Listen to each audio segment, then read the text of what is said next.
Welcome to the revolution.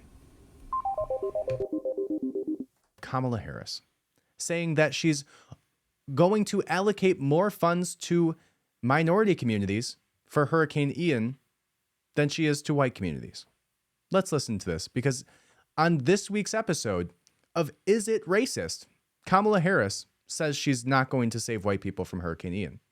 That might be a little bit of an exaggeration, but basically that's what it sounds like. I just picture Kamala Harris on a boat going to save these people, and then leaving all the white people on the island by themselves in Florida, which, It is our lowest income communities and our communities of color that are most impacted by these extreme conditions and impacted by issues that are not of their own making. And so women.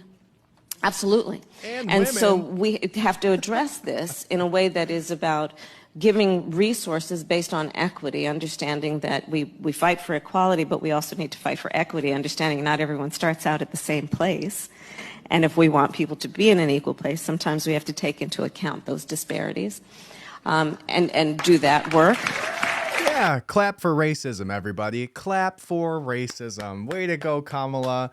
Sometimes we want equality, and sometimes we want to leave white people on an island to die during a hurricane because they deserve it, and they caused the hurricanes, according to Kamala Harris. How wild of a statement. Could you imagine if they actually followed through on that? Like, obviously, she's just spewing bullshit to get those 7 people in the audience clapping, but if they actually followed through on this, and there was a boat going across Florida with a sign on it that says blacks only, what? Latinos only boat, and then they just left all the white people to die and drown in their homes because of the color of their skin. Like they chose that color of skin when they were born. This is literally the definition of racism. How is it not? Tell me it's not.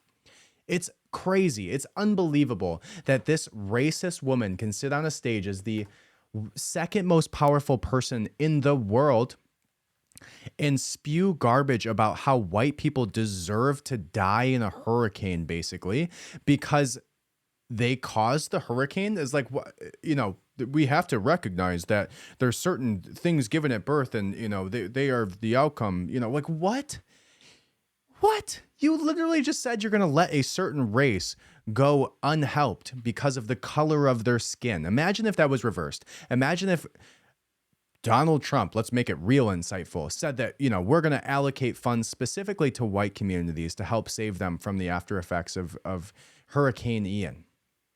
We're going to save the whites and not the blacks because, equity, equality, skin color, racism. Everybody ever would have screamed at the top of their lungs on the streets at every news station there was. It's so crazy. And that is what I have for you guys today. Thank you so much for listening. I hope if you're in Florida and you are white, I hope somebody comes to save you. And head over to the website, redpillrevolution.co. I appreciate you guys so much. I hope you have a wonderful, wonderful day, morning, evening, whatever it is. And welcome to the revolution. Thank you.